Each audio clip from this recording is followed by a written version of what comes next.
en spiritualité, on ne guérit que si on est conscient qu'on est malade. Celui qui sait qu'il est en bonne santé ne va pas guérir. C'est-à-dire que ce n'est pas à moi de vous dire que vous êtes malade. Vous devez sentir que vous êtes malade et venir pour chercher la solution. Si vous n'êtes pas dans cet état d'esprit, vous n'allez pas guérir. C'est important. C'est-à-dire qu'on ne vient pas dans une prière de délivrance comme on va faire un check-up en disant je m'en vais voir si je m'en fait le check-up. Donc je parle après de délivrance pour voir si j'ai un problème. Non. On vient parce qu'on est conscient qu'on a un problème. Et parce qu'on est disposé à chercher la réponse. Maintenant, on peut ne pas être d'accord avec la réponse. Mais ça ne veut pas dire qu'on se dit qu'on n'a rien. C'est très important. Une fois, j'ai eu une situation. J'ai fait une consultation à une dame. C'était une dame. Elle avait plusieurs prétendants. Comme ça arrive à beaucoup de femmes normales. Donc, c'est que si toi, tu n'as aucun prétendant, c'est que ton cas, elle est vraiment. Bon, si tu n'as aucun dragueur, on va parler en termes simples. Donc, si tu passes en route, malgré tout ton make-up là, tu sens qu'on te regarde pas, non, il y a un problème. Même si tu es déjà marié. Donc, elle a donc plusieurs prétendants. Et elle me dit, je ne sais pas qui choisir. Je lui dis, bon, quand elle regarde ta vie, il y a quelqu'un autour de toi qui est un peu sorcier. Donc, tout ce que tu dis là est compliqué. Elle me demande qui est sorcier. Elle me donne les noms des deux personnes avec qui, on va dire, elle jongle. Je lui dis que, de mon point de vue, c'est elle qui est sorcier. Elle me répond que non, vraiment, elle n'est pas d'accord avec moi. Que regarde encore bien. Parce que de ce qu'elle voit, celui-là n'est pas sorcier. Peut-être que je me suis trompé, que regarde encore bien. J'ai dit que, hé maman, pardon. Pour qu'on avance bien, il faut qu'il y ait la confiance. Quand il n'y a pas la confiance là, pardon, ton 5000 là, reprends. Moi, c'est quelqu'un d'autre. C'est-à-dire que chez nous, c'est important. Que tu ne peux pas venir chez moi et tu mets en doute mon travail et je continue encore avec toi. Non. C'est pas que je suis le plus fort du monde. Il faut qu'on s'entende. C'est pas que je suis le plus fort du monde. Mais si tu m'as choisi parmi les autres, ça veut dire que tu as confiance en mon travail. Tu ne peux pas venir me dire que réfléchis encore mieux. Non, non, non, c'est impossible. Non, ça ne marche pas comme ça. Et c'est important. C'est très important. Donc, il faut qu'il y ait entre nous la confiance. Si vous n'êtes pas d'accord avec ma manière de penser, ma manière de voir, d'accord, ne venez pas chez moi. Mais ne me demandez pas, pendant que vous êtes déjà venu chez moi, de changer. Il y a quelqu'un qui m'a écrit, il est à Douala, il est sorti de mon groupe et il m'a bloqué. Le jour où il s'est rendu compte que j'ai dit que Jésus existe, peut-être, mais on peut prier sans lui. Ça l'a énervé. Et il a eu pour mission de me convaincre. Je lui ai dit que Tara, toi tu passes seulement à la messe, tu entends les homélies. J'ai été formé pendant 7 ans pour faire les homélies là. Donc je ne peux pas me dire une chose comme on ne connaît pas. C'est impossible. Je suis parti à l'école de ça. Il me récite les homélies quand je dis que ouais Tara. Je n'ai pas dit que Jésus est mauvais. Si toi tu l'aimes, c'est bien. Mais on peut aussi chercher la vie en dehors de lui. Ça ne passe pas la tête. Comment tu peux dire qu'on peut chercher la vie en dehors de Jésus? Vraiment. Est-ce que tu es même déjà né pour parler de Jésus et dire, hey, Seigneur, je ne suis pas encore né comment?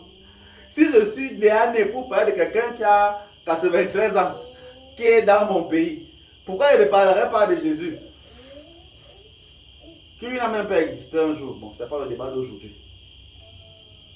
Donc, il faut vraiment le savoir. J'aime souvent dire, et quelqu'un d'autre m'a appelé en me disant, pas à ce calme depuis, que non, vraiment, j'ai envie de venir chez vous, mais j'ai d'abord envie d'être sûr que c'est un bon endroit. Pardon, va lire mes vidéos là-bas. Ne me demande pas à moi.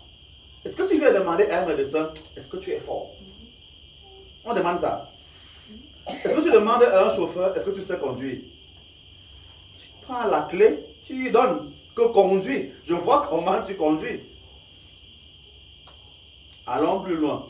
Vous les femmes, est-ce que vous demandez aux gars qui montent sur vous que est-ce que tu sais faire? Tu pars le juger dans la chambre, non. Et tu vas te rendre compte qu'il connaît ou il ne connaît pas. Mais tu ne demandes pas dehors avec la bouche que qu'est-ce que tu connais faire. Non. C'est la même chose.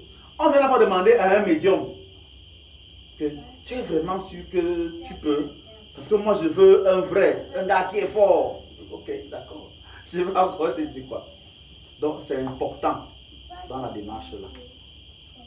Beaucoup d'entre vous, vous êtes liés au bâtiment, vous êtes liés à l'ambiance et non pas à la vérité qu'on est censé chercher. C'est important. Il te demande maintenant que tu pars dans quelle paroisse, pourquoi? Parce qu'il peut t'abonner le blanc. Parce que c'est un beau bâtiment, parce qu'il y a les carreaux, parce que là-bas on peut en veste, parce qu'on peut faire de belles rencontres, parce que tout, sauf la raison pour laquelle il faut partir dans un bâtiment pareil. Parce que dans nos villages là, il n'y a pas les bons parfums. L'encens le plus puissant ne sent pas bon. C'est-à-dire l'encens le plus puissant a une mauvaise odeur. Il pique aux narines, il pique aux yeux. C'est lui le bon encens. Le meilleur remède est amer. C'est pour ça que les poisons sont sucrés. Le meilleur remède est amer. Quand tu prends le remède là, tu te demandes comment on peut boire ça. Mais c'est lui qui te soigne. Peut-être ceux qui ont déjà bu les coques ou bien l'onfol peuvent savoir de quoi je parle. Ça sent mauvais, c'est amer. Mais quand tu réussis à boire un verre de ça, le palu te fuit. Et tu comprends que c'est intéressant. C'est ça. C'est ça. Et il y a les remèdes comme ça dans tous nos villages. C'est important. Voilà, donc sachez-le. Donc, ce n'est pas toujours les bons bâtiments qui forment bien. Moi, je ne cache pas, je suis sûr que certains ne connaissent pas parmi vous. Vous connaissez Saint-Jean?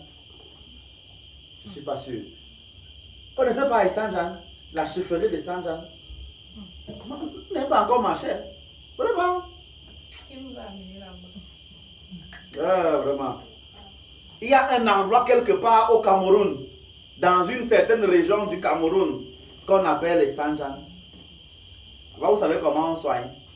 On pose 2 pieds sur les boîtes de lait que toi-même tu as acheté, que tu es venu avec. Il ne vend pas ça là-bas pour que tu puisses dire que c'est lui qui a travaillé ça. Tu payes le lait ailleurs. Tu arrives devant lui, il fait un peu de sorcellerie. Tu poses les pieds sur le lait que tu as payé. Il finit de parler un peu, il parle dans une langue bizarre là. Après, il ouvre devant toi les boîtes de lait là. Et tu reconnais toi-même tes choses. Si c'est qu'on a volé ton caleçon quelque part pour te faire du mal, tu le connais toi-même ton string qui est posé, tu le connais, ça sort là. Là, c'est pas que c'est demain, c'est devant toi. C'est 5 minutes. Certains, dès que tu fais comme ça, dès qu'il touche la boîte de lait, pouf, ça explose. Tu dis que, gars, toi, ton cas, vraiment, non, c'est lait, il faut le prendre encore. J'ai fait ça, et on m'a dit que moi, c'est vrai, monsieur. Je suis parti. Je m'en vais voir l'histoire. C'était vers 12 h qu'il a reçu les gens. On entre dans sa maison, il y a une mèche qui passe autour des gens comme ça. Tu vois, une fumée blanche qui passe là, quand on aborde sur sa toiture, toum. Après, tu vois une fumée, un feu qui passe comme ça autour de vous tous. Ça passe là. Après, vous sortez donc, un à un. Entrez maintenant. Personne ne sort là-bas comme il a entré. Il y a une femme là, je me rappelle, elle était déjà sous bête. C'est sa sœur qui l'avait amenée. Et elle ne croyait pas à ça. Comme on vend toujours le vin là où on est, elle a fini de boire.